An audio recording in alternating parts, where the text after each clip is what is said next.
Hello, my name is Rob Good, and welcome to this episode of Shit I Have to Teach in 20 Minutes, a podcast for history teachers and anyone else who wants a quick dose of history. Thank you for joining us today. In every episode, my colleague Eric Hahn and I interview a historian about their scholarship. We ask them to identify the most important concepts they think teachers should share with the students about the topic for the day. We also include free lesson plan that can be downloaded from the episode notes linked to this podcast. The whole kit and caboodle is free.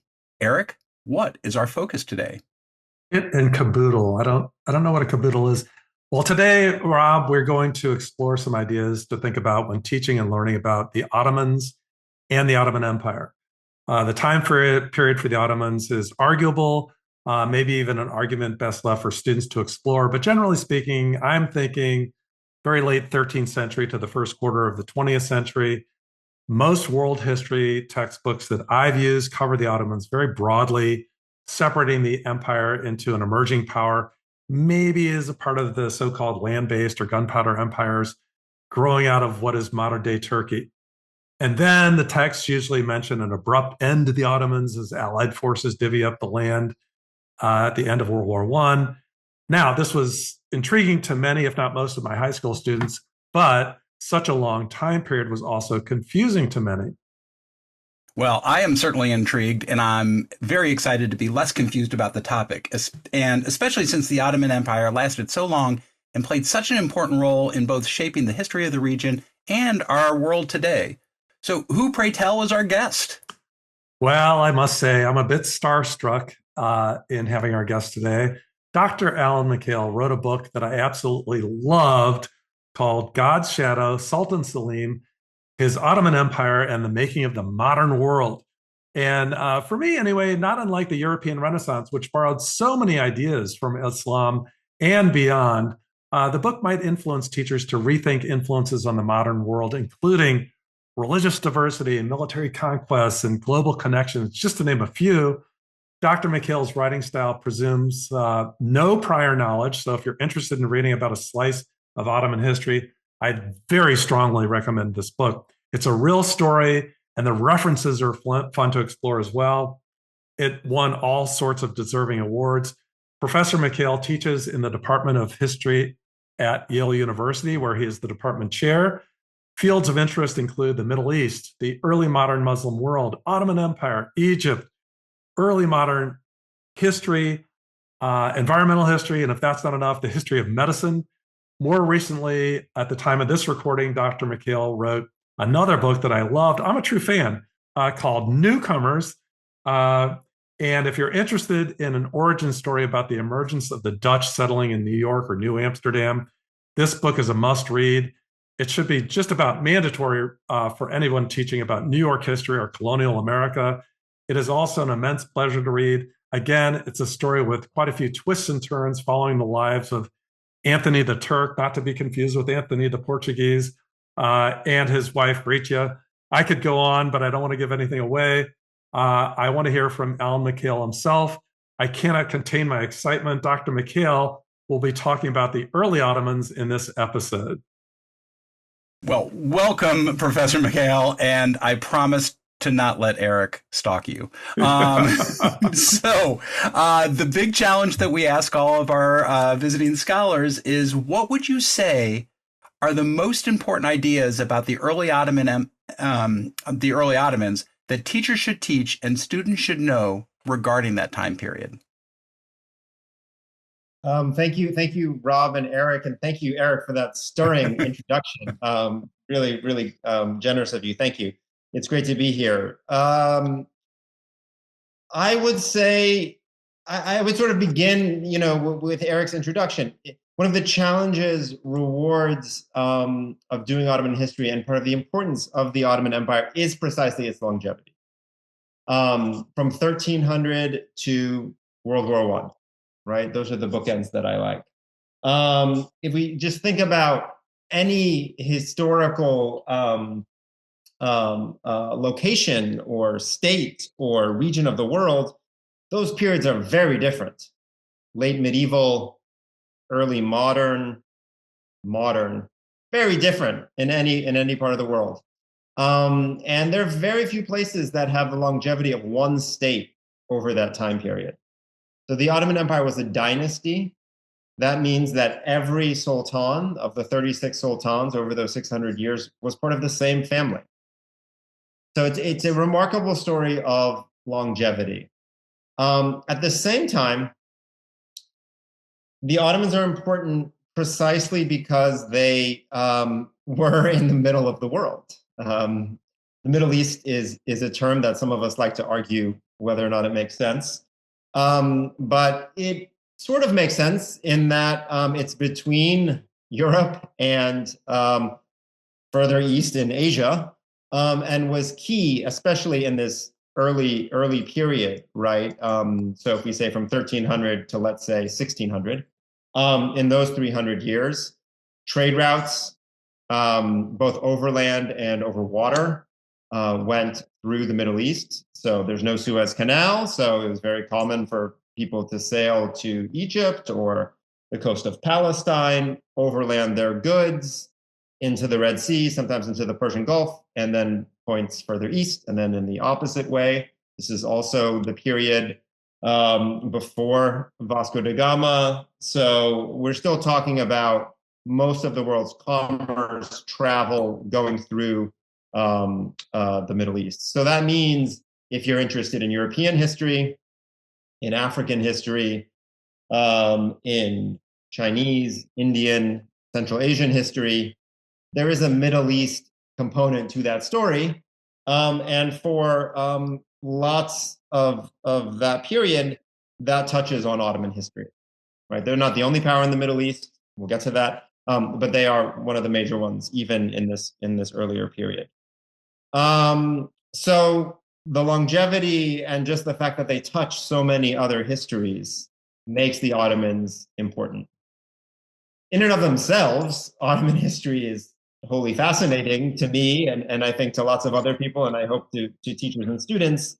The Ottomans were the longest lasting Islamic empire in world history. They were culturally significant in terms of the creation and dissemination of Islamic letters, Persian literature, Ottoman history writing and literature, all kinds of things. Architecture, hugely important. Obviously, Istanbul, as eventually the capital of the empire, the third capital, is a world city of major import. One could study mosque complexes in the city. That would be a really interesting lesson for students to engage in. Travel in the Ottoman Empire. There were lots of people who traveled in the Ottoman Empire from outside, and then Ottoman travelers themselves who wrote many things, some of which are translated into English and make for really great assignments. Again, for all these reasons, the Ottomans in and of themselves are wholly important. Can I ask one quick question before you move on? And I remember reading in God's Shadow that you talked about the dynasty aspect of the Ottomans. Could you very briefly explain for our listeners that process of transfer of power? Because it's absolutely fascinating. Yeah, it is. Families are complicated entities, as we all know. Try having a dynastic family. So the kind of classical model, when this is different in different periods, but the kind of very, very classic Ottoman model is the Sultan, right? Who is derived from Osman, the first Ottoman Sultan. The Ottoman sultans had harems. So the harem is made up of enslaved women, usually acquired through conquest, right? In the Balkans, sometimes, what is today Ukraine, around the Black Sea, and other parts of areas that the Ottomans waged battles. So these women are held in the harem, which is a physical space next to the palace. And they are considered the slaves of the Sultan. The Sultan also has legal wives. But for reasons that actually Ottoman historians don't quite have a grasp on, almost all of the sultans were the sons of concubines rather than wives. So the sultan would have sexual relations with his concubines in the harem, and produce sons, also sometimes producing daughters. Once a woman bore a son to the sultan, sexual relations between them stopped. This is an idea that a historian has termed one woman, one son. Once a mother, a slave mother, a concubine mother, has bore a son to the sultan, they become kind of a team, son and mother, in the kind of competition for who will succeed the father, right? We should think that there are sort of teams of mothers and sons in the harem. All these sons are half brothers because they have different mothers but the same father. And usually, once the son reaches a certain age, he's assigned with his mother to a position in the empire, somewhere out in the provinces, to be a governor or to be a secretary of a certain kind. And this is a proving ground, right? They're sent off to sort of show their mettle. Can they be, do they have what it takes to be sultan? Sometimes they go off and they're like 7 years old. So of course, they're not the ones who are issuing decrees and looking over military plans. It's really their mothers. So there's an interesting story of female leadership in the empire. Again, despite the fact that these are legally enslaved women. This is the kind of idea of survival of the fittest, or if you like, competition for who's going to become the next sultan is very heated. So these sons and their mothers are competing because obviously you want to be the sultan, right? You want to be the most important person in the empire. So fratricide is very common, brothers, half brothers killing each other. The mothers positioning their sons for the best appointments in the empire that will lead them to become sultan.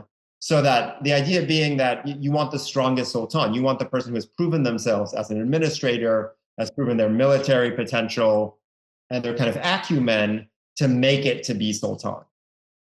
So that's kind of the way that the dynasty functioned.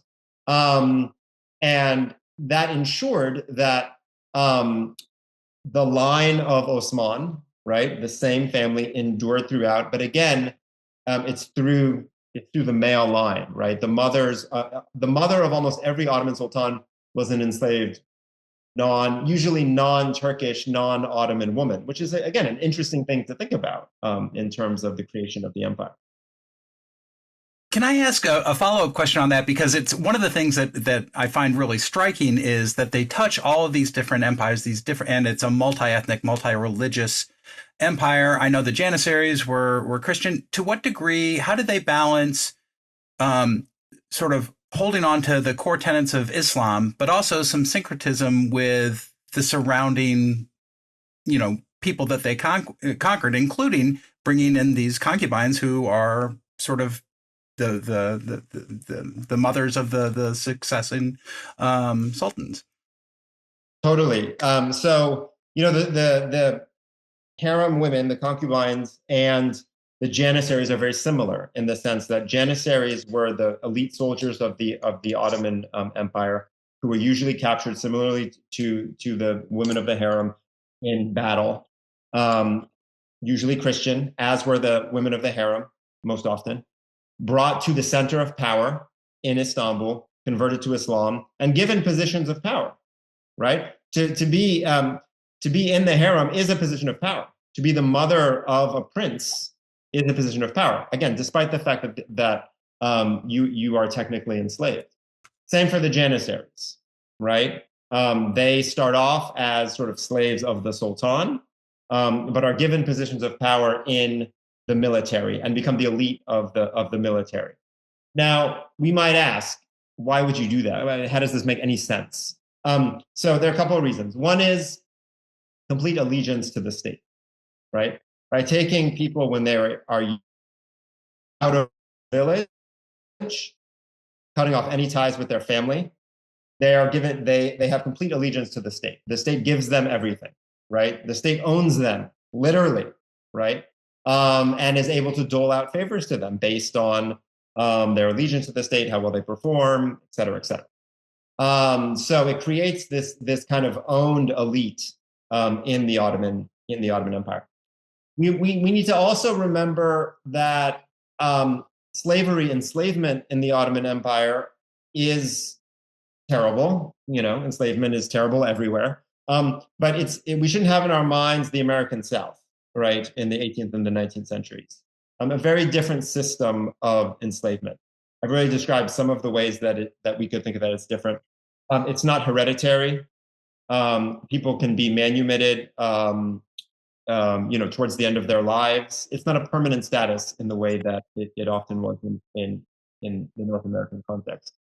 So yes, so that's the first part of your question. But about religion in particular, again, very interesting. The Ottoman dynastic family are Muslims, right? The ruling elite of the empire are almost exclusively Muslims. You might ask their status, what kinds of Muslims are they? Are they true believers or not? They love to drink wine. That doesn't seem to sort of jibe, but that's maybe something else. Until the 16th century, the vast majority of the people who lived under Ottoman rule in the Ottoman Empire, the subjects of the empire, are Orthodox Christians. The territory of the empire is the Balkans and Western Anatolia.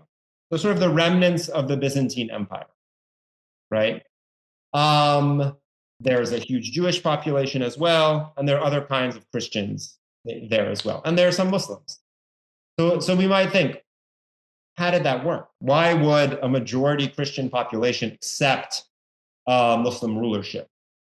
Well, there are a couple of reasons for that. One is the Ottomans, as best we know, didn't so much care about the religion of their subjects. They let people kind of live their lives as they had always lived them. They could have their houses of worship, whether they be synagogues or churches. They had to pay a tax to be non-Muslims in the Ottoman Empire for sure, but that got them out of military service. So historians sort of debate, is that a good thing or a bad thing, that we have a kind of separate population that doesn't have all the rights of the majority of the ruling elite of the empire, but they have this kind of autonomous rule, this ability to live their lives, to practice their faith, unlike, say, the Inquisition in Spain, right, which is trying to stamp out religious difference. The Ottomans are fine to maintain religious difference. Again, this changes over time, and it depends when we're talking and where we're talking. But for the most part, this is the Ottoman system, and this will maintain even after the Ottomans conquer an enormous amount of territory that brings more Muslims into the empire, and it becomes a majority Muslim empire for a subject population. But the Ottomans are fine with religious difference amongst their population. So we have about 3 or 4 minutes left. This is a bit of a challenge, but if you could take us into Sultan Selim and maybe talk a little bit about that ruler, because I know you wrote the book, so we're all ears. Right. So, I've said a couple of times already, and then things change in the 16th century. So the turning point of the Ottoman Empire is the reign of Selim. All of us know Suileman the Magnificent, right? If we know one thing from the Ottoman Empire, it's Suileman the Magnificent. Selim is the father of Suileman. He rules only for 8 years, between 1512 and 1520. He dies in 1520 at the age of 50. But he does more to change the Ottoman Empire in those 8 years than anyone else, including Suileman. And so what do I mean by that? The main reason for this massive change in the empire is his conquest of territory. He more than doubles the size of the empire by conquering the Mamluk Empire, which had its capital in Cairo. This gives the Ottomans, instead of being just this, state that's in the Western Anatolia and the Balkans, it gives them all of what is today Turkey, down into the rest of the Middle East, what we think of as the Middle East, and then much of North Africa. That conquest in 1516, 1517. It more than doubles the size of the empire. It brings in a huge population of Muslims. This is when the empire becomes a Muslim majority state in its subject population. It brings the caliphate into the Ottoman Empire, so the conquest of Mecca and Medina, the holiest places in Islam, as well as Jerusalem, the third holiest place in Islam. It puts the Ottomans in a totally different geography. Now they're in Africa. It gives them access to the Indian Ocean. It gives them full control of what we were talking about at the beginning, these trade routes, right?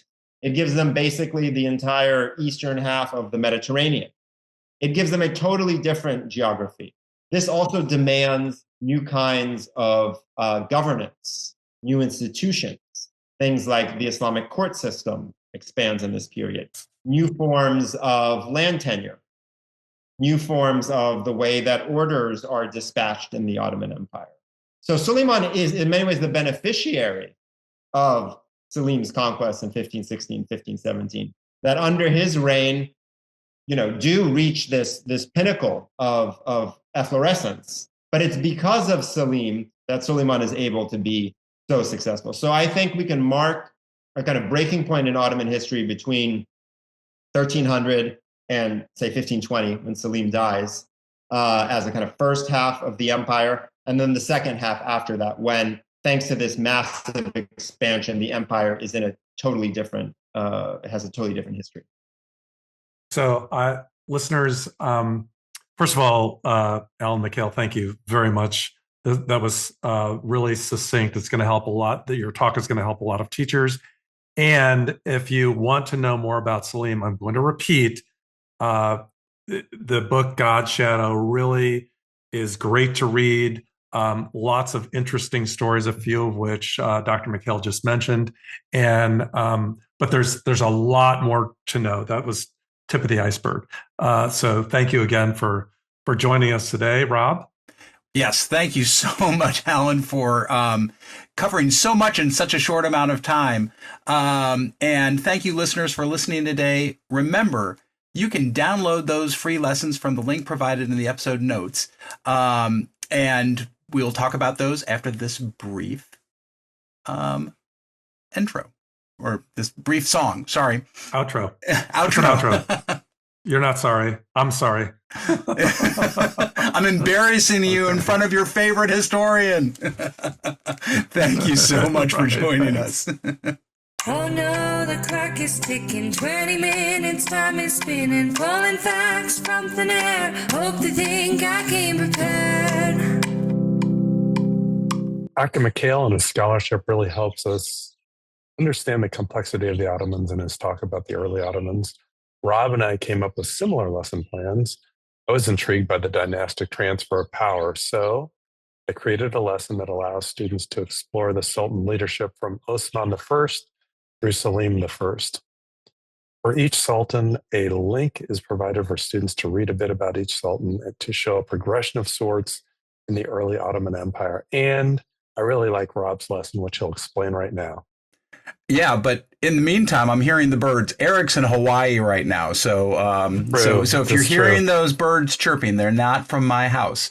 Sure, listeners are interested in that. So Eric's lesson is great too, and particularly for AP World teachers who want to give their students materials that they can use for review later on. It will help a lot. And thanks. Notice Eric complimented me. Wow. My lesson was inspired by Alan's discussion and his book that emphasizes the role that Selim made to expand the empire, which are overshadowed in most texts by Suileman.